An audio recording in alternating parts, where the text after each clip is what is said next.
Olá, bem-vindos a mais um programa da Arte da Guerra, como sempre com o embaixador Francisco Seixas da Costa, para lhe pedir, embaixador, que façamos um pequeno périplo por aquilo que tem sido a atuação de Donald Trump nos Estados Unidos, interiormente, mas também do ponto de vista externo, onde aparentemente a ideia é não deixar pedra sobre pedra, era capaz de dizer assim.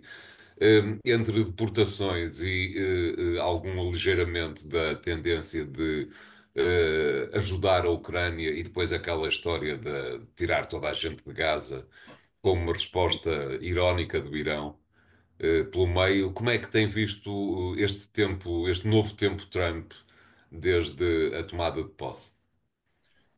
Bom, Trump não traz surpresas naquilo que é, como o António disse, o não deixar pedra sobre pedra.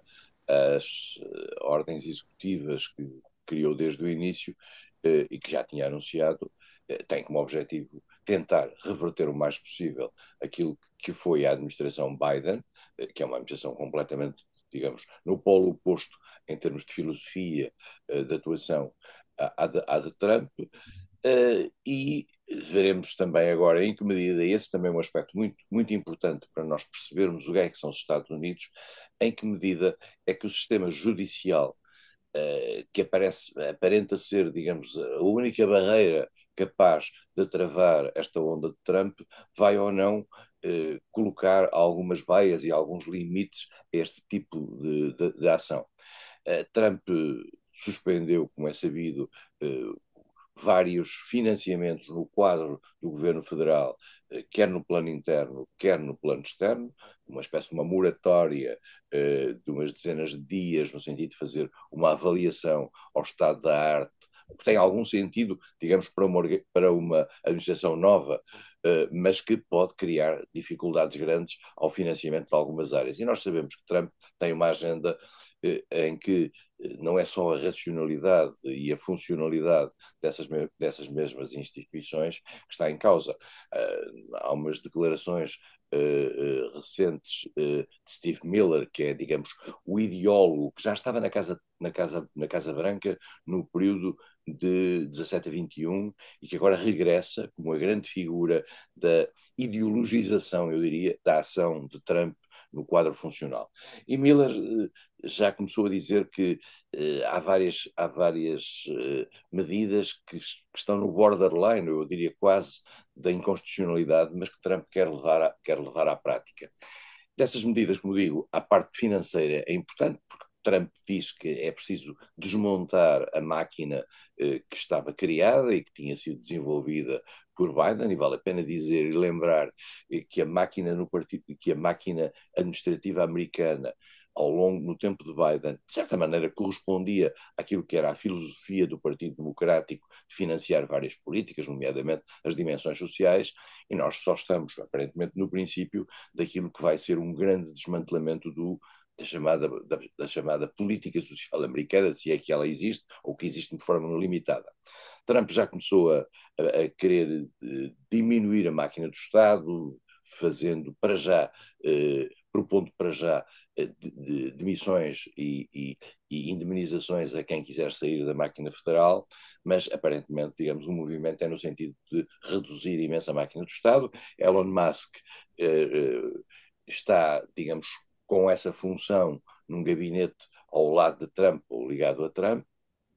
Esse gabinete tem exatamente a ver com uma coisa que é muito interessante na filosofia de Trump, que é algo que também está ligado a alguma filosofia em setores europeus, que é a ideia de que o êxito que as pessoas conseguiram nas empresas privadas tem que ser transportado para o Estado e o Estado tem que ganhar eficiência à luz do êxito provado no privado, no mundo privado. Isto é muito interessante porque isso é uma filosofia que está na cabeça de muita gente. Uh, e Trump vai claramente jogar com isso. Não é por acaso que ele traz consigo todas as grandes figuras mediáticas também do mundo digital um, e que ao mesmo tempo estão, digamos, a ajudá-lo na própria campanha de venda da nova ideologia, mas também porque esta gente não há almoços grátis. Esta gente vai querer algumas vantagens de natureza económica para melhorar o seu negócio. E essas vantagens, uma delas passa por uma coisa que a Europa tem medo, claramente, que é que Trump queira um desmantelamento da regulação europeia que a Comissão Europeia tinha vindo a fazer, aliás, com critérios bastante sólidos e bastante racionais, um desmantelamento dessa regulação europeia para facilitar a vida na Europa a essa gente. Essa gente essa que vale a pena lembrar, porque isto também é muito importante, como Elon Musk, que foi fazer campanha junto da extrema-direita alemã e que tem dito claramente que o que quer fazer é uma espécie de ação país a país para fazer ganhar a extrema-direita na Europa e, portanto, para transformar a Europa em favor dos Estados Unidos. Se nós ouvirmos as vozes de algumas figuras da extrema-direita europeia, elas são contentes com a presença de Trump, até na extrema-direita portuguesa já se vêem essas mesmas vozes, pelo que Trump vai encontrar na Europa, digamos, os Quisling, para utilizar uma expressão antiga ligada à resistência norueguesa ou à antiga resistência norueguesa, aqueles que vão representar os seus interesses ali. Portanto, Trump vai fazer essa ação. No plano internacional, Trump fez uma suspensão dos financiamentos à ajuda externa, com duas exceções, é muito interessante. Uma delas, sem surpresas, Israel. A segunda, com surpresa para algumas pessoas, mas não necessariamente para quem nos estiver a ouvir há uns tempos, que é o Egito. O Egito é sempre um menino bonito da ação externa dos Estados Unidos, contrariamente ao que as pessoas possam pensar. O Egito, em todos os ciclos políticos, ditadura, proto-democracia e depois regresso à ditadura, acabou sempre por estar suportado pelos Estados Unidos. Faz parte do politicamente correto que o Egito é um elemento-chave da estratégia securitária americana no Médio Oriente. E isso é algo que pode parecer estranho, mas que tem a ver com um conjunto de variáveis que ali estão a ser jogadas. E, portanto, dessa redução aparece negativamente afetada a Ucrânia, mas aqui vale a pena dizer uma coisa, António, de forma muito clara. Uh, Trump, eu não diria que esteja a mudar a sua estratégia face à Ucrânia, mas Trump está a arrastar os pés na questão ucraniana. O que está a deixar, imagino, nervosas as pessoas que estavam à espera de Trump para em 24 horas reverter o apoio a Zelensky e deixar fazer cair a Ucrânia e aí criar uma pressão grande sobre a Europa e no fundo, digamos, satisfazer de certa maneira o interesse russo. Vamos ver quando aparece o encontro entre Trump e Putin, mas como eu julgo que também já afirmei aqui, estes encontros nunca são feitos, digamos, como fonte de resultados. Estes encontros são feitos como culminar de uma negociação que está a ser feita nos bastidores. E seguramente essa negociação está a ser feita nos bastidores. E é mais lenta do que aquilo que Trump tinha dito, resolve a questão da Ucrânia em 24 horas, não resolve.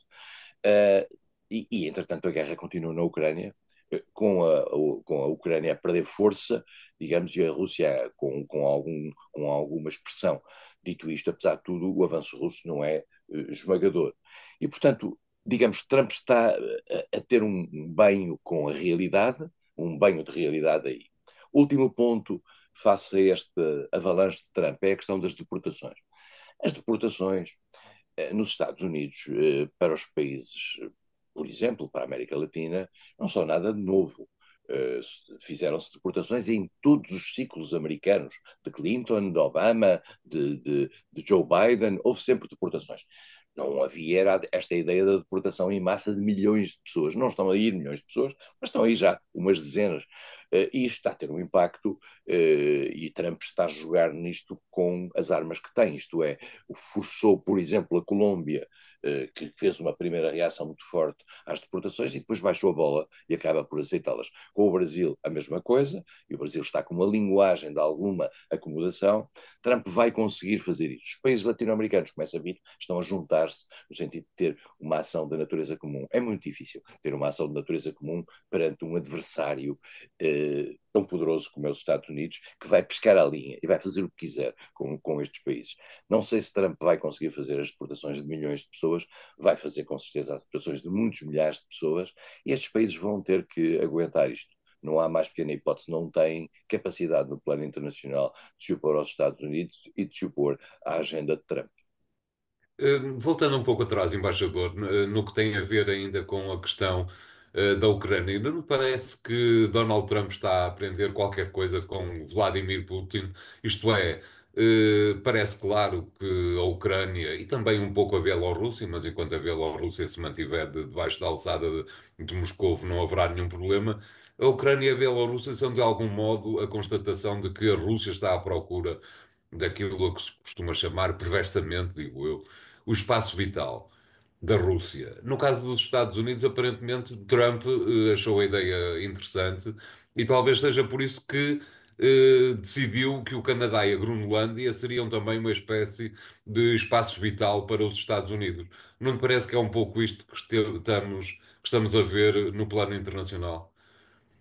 Assim, o Trump, ao dizer de forma muito clara que os grandes países, ele refere a isso em relação à América, mas naturalmente isto abre caminho também à Rússia, têm o direito de estabilizar as suas zonas de proximidade em função dos seus interesses, abre, em primeiro lugar, uma ruptura no direito internacional e naquilo que são as regras internacionais, dos quais a ONU é, teoricamente, digamos, o grande defensor, mas também o Tribunal de Justiça da Haia, etc.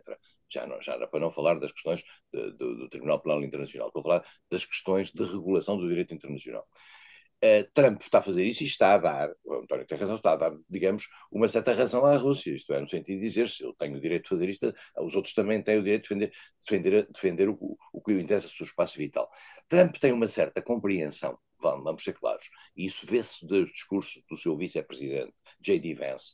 Trump tem uma certa compreensão com a nova situação que foi criada à Rússia, no sentido de cercar, digamos. Esse cerco no passado pensava-se que era do interesse americano e do interesse europeu ligado ao interesse americano, mas Trump aparentemente considera que a Rússia tem alguma razão, nunca o diz abertamente, mas relativamente a esse cerco esse que é feito segundo as pessoas que assumem essa leitura pela NATO, e Trump, como é sabido, não tem em relação à NATO um amor por aí além, e, portanto, também joga no seu próprio interesse e dilo abertamente relativamente à questão da Groenlândia. Teve uma discussão aparentemente histórica com a primeira-ministra da Dinamarca, que é quem tutela a Groenlândia. Eu acho que em relação ao Canadá é mais fogacho do que outra coisa. Quer dizer, o que os Estados Unidos querem é flexibilizar determinado tipo de práticas de natureza política ou comercial por parte do Canadá, particularmente no momento em que o Canadá vive uma crise política interna grande, com a demissão de Justin Trudeau e com uma certa hesitação relativamente ao seu futuro. E depois também a questão do Canal do Panamá, que Trump coloca de uma forma que para muitos americanos tem alguma racionalidade, que é a ideia de que nós ajudámos a construir. Trump diz que foram eles que construíram, que foram eles que morreram pelo Panamá, não é verdade. Quem morreu pelo Panamá foram os latino-americanos que lá trabalharam. Mas Trump diz: nós cedemos aquilo e agora os panamenhos estão a dar a gestão dos portos aos chineses à luz da nova Rota da Seda.